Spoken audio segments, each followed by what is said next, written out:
Hello and welcome to the Strong, Healthy, Happy podcast. I'm really pleased to be here today. It is the end of week 4 of my 6-week group coaching program, and my lovely ladies on the group coaching are really doing well. They're coming such a long way in their own individual personal journeys. And I wanted to talk about just like I like to share challenges because I think often we highlight on the good things, we highlight on the positives, we highlight on the weight loss, we highlight all the things that we're doing, but often we sometimes keep quiet on the things that we're finding challenges. And the aim of my podcast and this check-in response to my group coaching clients is not only to support them and to acknowledge the challenges that they're experiencing and to support them in overcoming these challenges.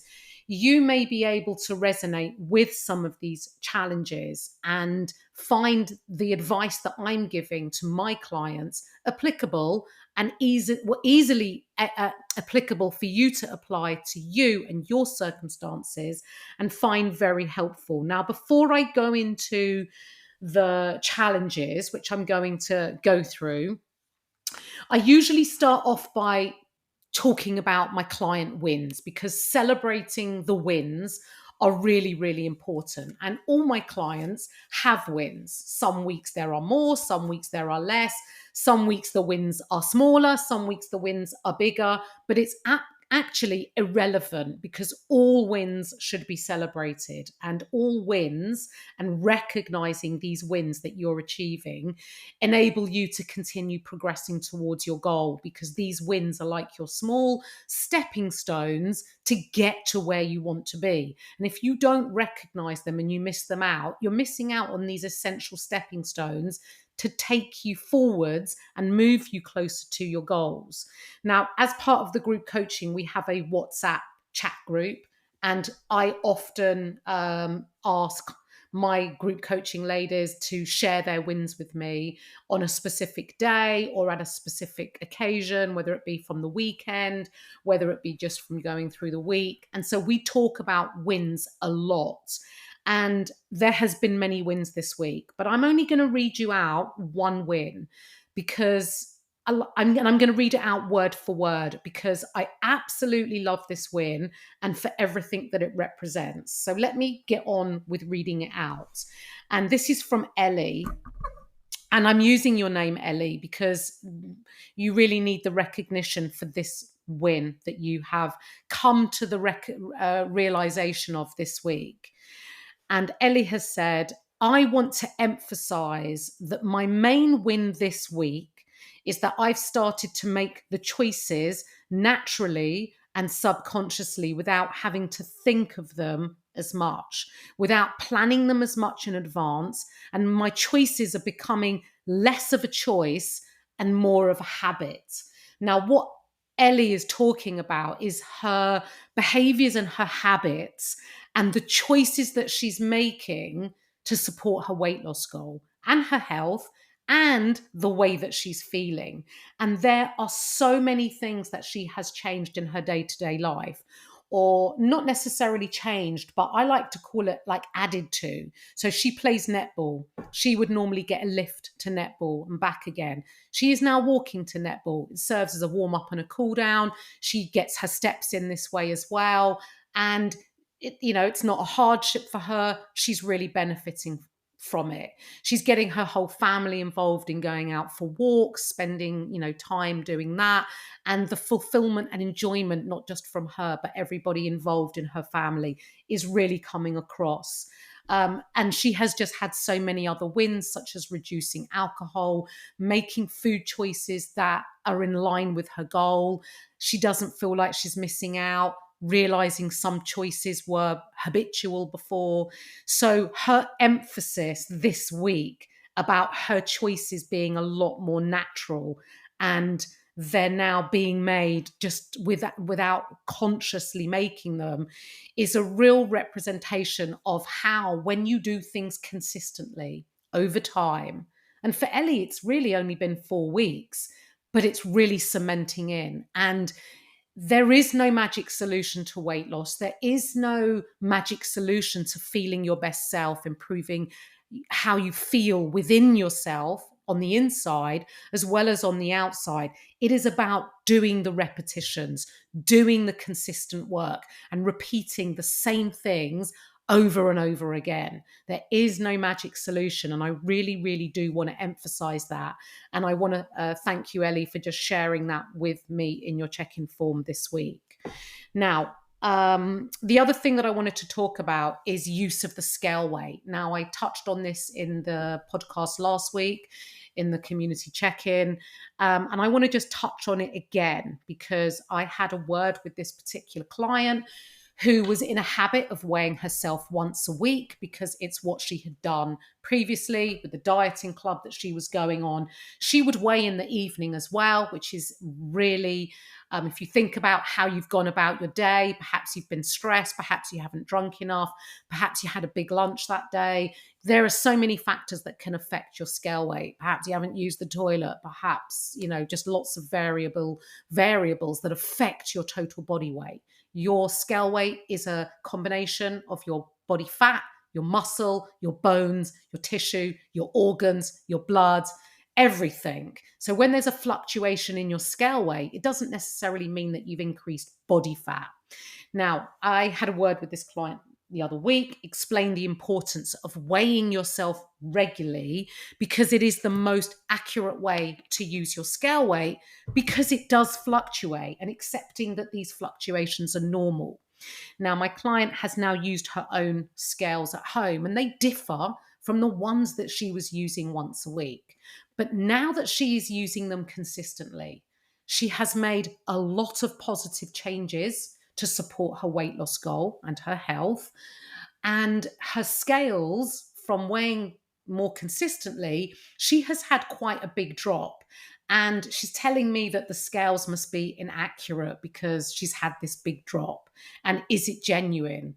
And if you stay consistent with the same scales, weighing first thing in the morning, before you've eaten, after you've used the toilet, naked in the same place, keep it consistent, using the same set of scales is going to be an accurate measure of your body weight.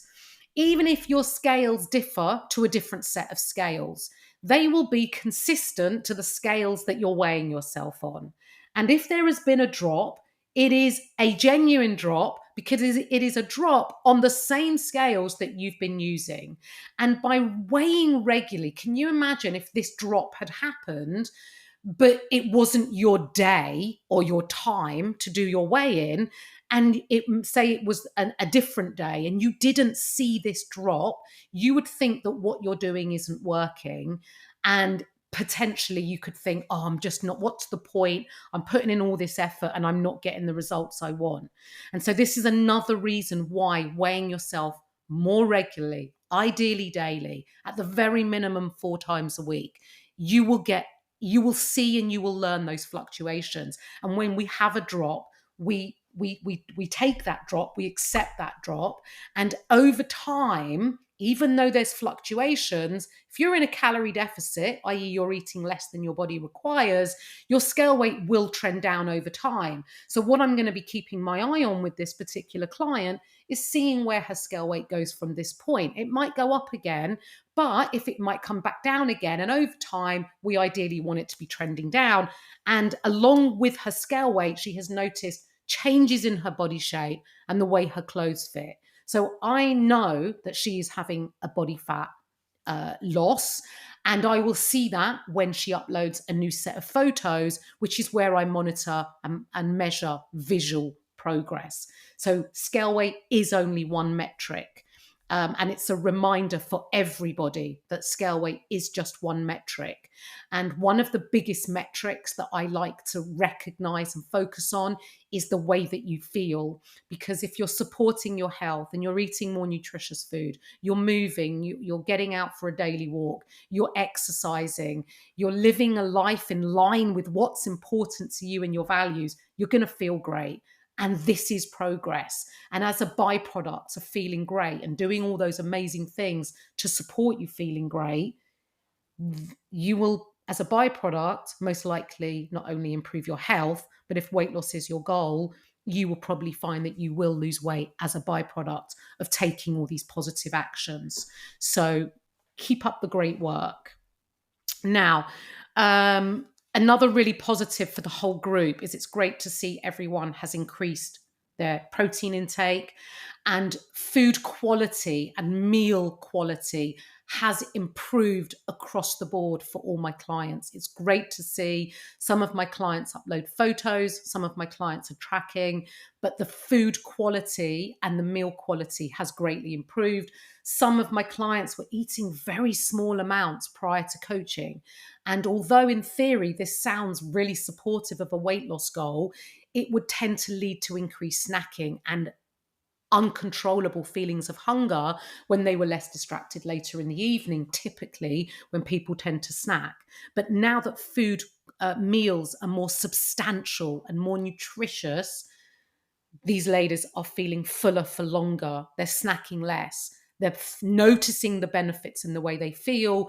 Their health feels in a much better place than compared to when they started. And this is really, really positive. And one particular client has expressed that she has experienced no hunger whatsoever this week, which is really, really positive.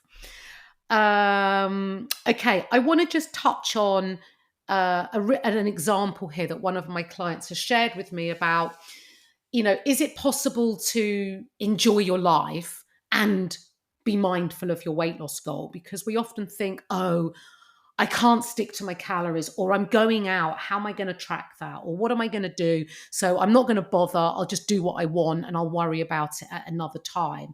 And then you lose like a whole day, maybe 2 days, maybe 3 days. Now, this particular client enjoyed a day out in Southend with family. It was the end of the school holidays. They were at the seaside and they decided to get fish and chips, which is a rite of passage if you're going to the British seaside.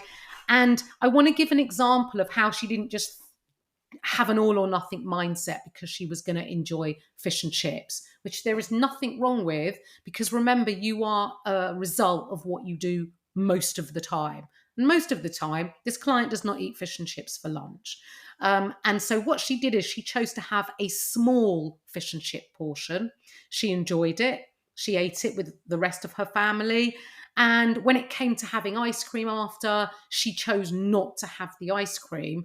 And this is my client picking her indulgences, choosing what she wanted most. Fish and chips took precedence, and she compromised on the ice cream. And this is just a demonstration of how you can still enjoy a day out, how you can still participate in social occasions, but without having that all or nothing mindset. So, well done. Now, let's talk about some of the challenges, because I've got a client who, one of my lovely ladies, she has commented that she's lost some momentum in the stress of finding a new job and leaving an old job, and she needs to find a new contract to start a new job. And I want to just say that when you have a change in your routine, whether it's a change of job, whether it's just a change of your routine, and it can even be a weekend to a weekday, that is a change of routine. But this is obviously much more major, and I completely understand the challenges and the stress of finding a new job, and how that must feel, and the anxiety that can potentially bring you. But I do want to emphasize that this is actually when you need to focus more on supporting your health and your mental well-being and managing your stress by doing the very things that you need to do to support your health, like exercising, walking, making food choices that make you feel good. When other areas of your life feel beyond your control, focus on what you can control, and you can control the way that you feel, and you can control your weight loss goal, you can control your health, and you can control putting yourself in a position of feeling better. You are able to control those things. So instead of using this time as an excuse to not adhere to your targets and getting done what needs to be done to benefit your health, use it as a reason to focus more on your health and your goals. Take advantage of having this extra time whilst you're not working to do the things that you want to do. You've got more time to plan and prepare.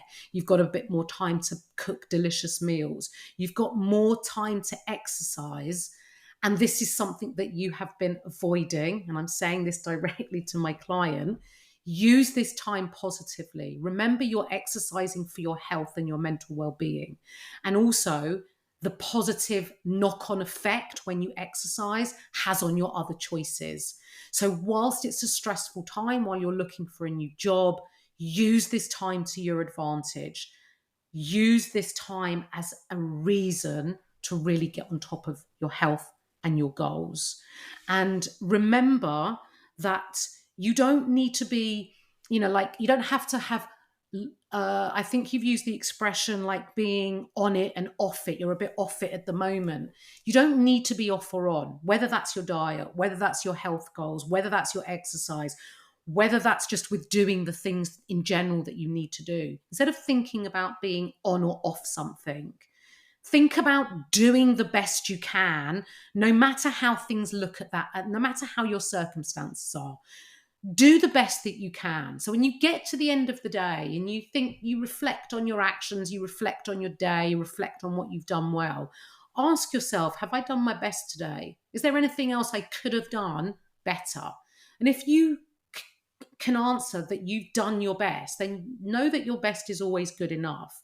Remember, we're not looking for perfection, and that something is always going to be better than doing nothing. So don't think that doing one exercise session is a waste of time because you can't get in 3 a week, or that you're only going to do 20 minutes of exercise instead of 30 minutes of exercise, that it's not worth it. It is absolutely worth it.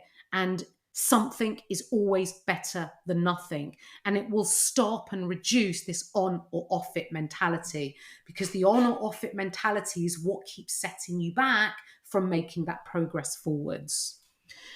Moving on to another challenge, holiday weight gain. I've had a client who's come back from holiday.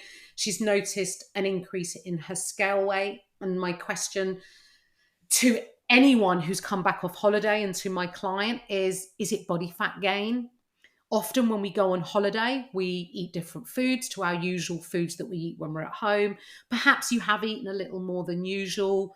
But if you weigh yourself when you come back from holiday straight away, you've come off an aeroplane, you may be holding more water, your body weight can fluctuate up for a multitude of reasons. It doesn't necessarily mean that you've gained body fat. And all that you need to do is just get back to your usual routine as soon as possible, ideally straight away, and you'll find that your body weight will settle back down again. Now, for this client, whilst her scale weight did spike up, it's come back down again. And so was it a body fat increase, or was it just a body weight fluctuation, a total body weight fluctuation? And this is why never give up on yourselves. Just get back to usual. You don't need to over restrict. You don't need to do anything drastic. You don't need to punish yourself. You don't need to pay back. You don't need to do more exercise. You just need to get back to usual. So for this client, get back to usual. Follow your habit-based targets. Be led by those habit-based targets because they're supporting your goal. And if you need more specific advice, then obviously ask me in our chat group and I will respond. And we also have a team client Zoom call this week, and we can talk more in depth during that call as well. Now, this client has already set her intentions for the week. She's getting back to exercise. She's getting her steps back up. She's prioritizing protein. And my question to this lovely lady is, be specific. When are you getting back to exercise? Schedule it in. When are you getting out walking? You work, so you need to plan these things, just like a meeting. When are you going to do it? If you don't plan and schedule these things in, how are you going to stay accountable to doing what you said you were going to do? How are you going to eat more protein? What are you going to do? Are you going to cook something? Are you going to batch cook something? Are you going to cook just a bit of food prep? What are you going to do? When, how, what? Plan it, schedule it. Be specific so that you can hold yourself accountable. Now, another challenge that has been experienced is, what do you do when you're away and you're staying? So this client was staying with family. So there was very minimal control over the food choices because she was being cooked for, and she had no control. What would you do in that circumstances? And what I would say is there is a lot that you can control even in circumstances that are beyond your control. So if you're away with family and maybe their expression of love and care is to prepare delicious food for you, you're not going to not eat it, and you're not going to just take your own food. But what can you control? You can control your portion sizes. You can control how much you eat. You can control eating to a mild level of fullness as opposed to eating past that point and then eating to, past fullness. That's not going to make you feel good, and it's not going to be in line with your weight loss goal. If you want to lose weight, you need to eat to a mild fullness, ideally leaving a little bit of hunger left. I call it eating to 80% full, which means you're mildly full. Could you eat more? Yes, but you're going to choose to stop because this is representing you eating less so that you can stay mindful of your goal. Can you eat your meals and, choose your indulgences? So if there's dessert on the go, do you need to have dessert at every meal? Can you share a dessert? Can you have a small piece of dessert? Can you add to the dessert? So if no one that you're visiting or you're staying with has any fruit, is that something you could add and bring with you, or buy and prepare and make a fruit platter so that along with dessert, you also have some healthier options like fruit? How much have you been drinking whilst you were there? Does that feature? Can you control the quantity that you're drinking? Can you switch to something like a gin and slimline? It's a lot less calories than your wine, and it's a lot more manageable when it comes to the quantity that you're drinking, as opposed to a wine glass being topped up and you don't know what and how much you've been drinking. So there is a lot that you can control. So again, don't give up on your goals because you're away. Control what you can. You can also control adding more veg. You can also control reducing your carb portion. And you can control things like that. You can also control picking the protein and filling your plate with protein before the other food choices. So there are definitely things that you can control. Okay, another challenge. I find it hard when family come, as I love baking and making cake. What can I do when I'm left with the leftovers? So it's lovely to bake. It's very therapeutic. It's very enjoyable. And it's my client expressing her love for her family by baking for them. And you must absolutely continue to do that. If you have leftovers, you can slice them up and freeze them in individual slices. So if you do want to enjoy a slice of cake during the week and it works within your targets and your goals, then why not enjoy a slice of cake? You don't have to just save it for special occasions. You can enjoy a slice of cake, but when it's frozen in a single serving, in a single portion, it's going to help you better manage your portion control. Can you also send your family home with a doggy bag of leftover cake? If you want to reduce the amount that's left in your house, you can do that. If they don't want to take it with them, give it to your neighbor. Or just stick it in the freezer in the single serving and defrost it when you've got a friend over for a coffee or something like that. But definitely don't stop baking. Another challenge, not so much a challenge, but it's kind of like a win, is what do you do if you say you have a partner or you have a family and they're away and it's just you, right? You've got this rare occasion that you might be on your own. Do you think that it's not worth cooking for one person, just for you, and so you don't? Or what this client has said is that she wants to make sure that she's eating a proper dinner, even though her partner's away for a week. It's just her and her partner in the home, because she tends to not eat properly when he is away. Now, this is one of her wins. She has actually eaten well whilst he's been away because she's planned it, and she's obviously had certain targets and goals to hit within coaching, and it's helped her achieve this. But if you're listening to this and you think it's not worth cooking for one, my question to you is why are you not worth the effort of cooking for? even if you cook a few portions and you freeze half and have another portion in the fridge, why are you not worth it? Why are you not worth cooking for? This is a question to ask yourself, because you are absolutely worth it.